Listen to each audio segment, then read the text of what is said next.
Joining me online, I do have Alana Kembabazi, you're the Programs Manager for Right to Health.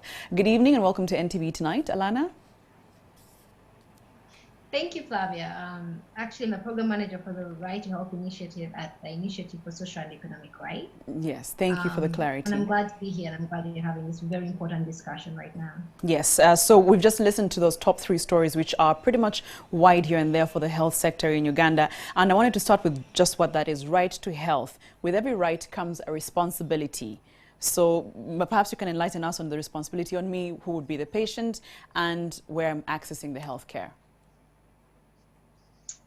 And I'm glad you framed it as it should be, as a rights discussion. With every right, the rights at their very heart are entitlements. With human rights in particular, the government is the primary duty bearer. In plain terms, it's the government that is supposed to make sure that these rights are fulfilled. And with the right to health, it is really about making sure there's accessible healthcare. There is quality healthcare. We often focus a lot on access and forget about quality. It's acceptable. It's in line with people's needs and cultures, and and there's no discrimination.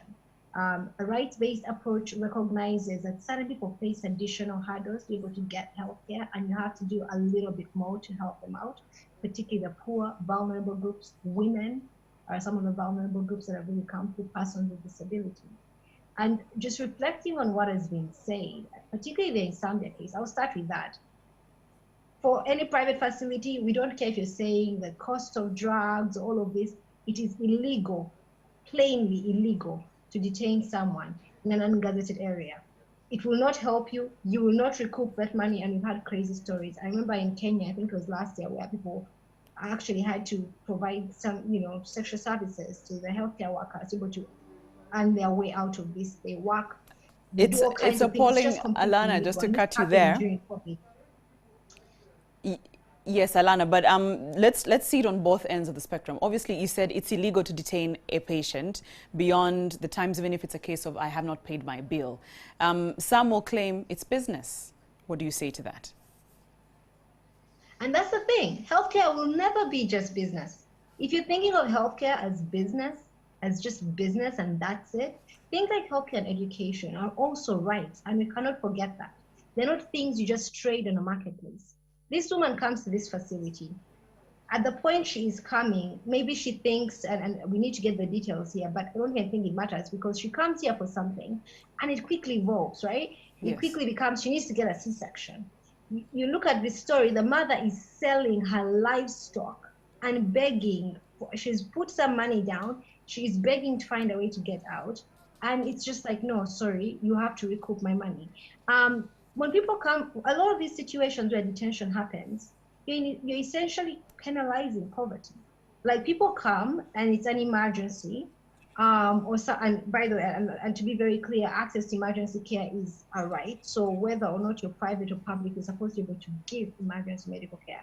Now you do want to recoup your bills as a private facility and start to detain someone who is too poor to pay you. Not only is this problematic from sort of a civil political rights perspective, like I said earlier about detention being illegal, but from a right to health perspective, it is very problematic. There are other ways in which you can get this money. You could, sort of follow the legal processes.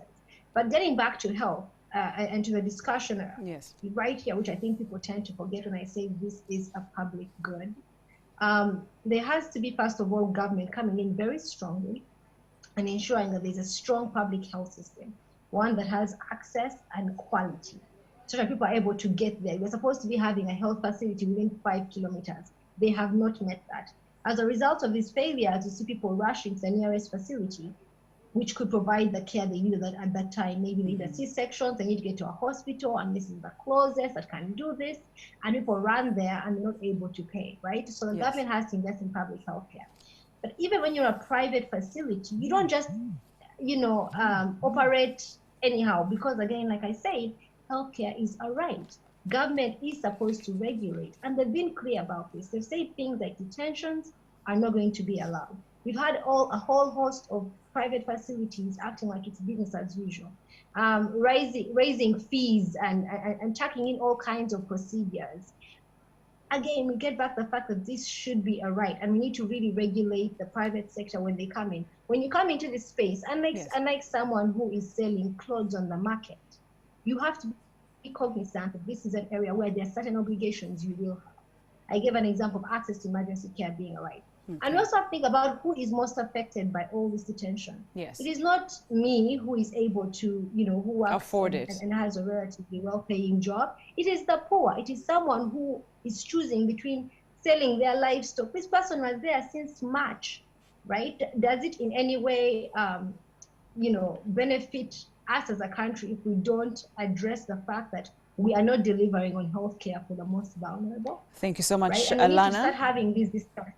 Yes, you've made it quite clear that we're not yet delivering the best we can for healthcare. That is Alana Kembabazi, who is a programs manager at Right to Health at the Initiative for Social and Economic Rights. I'll thank you and leave it there. Thank you so much, of course.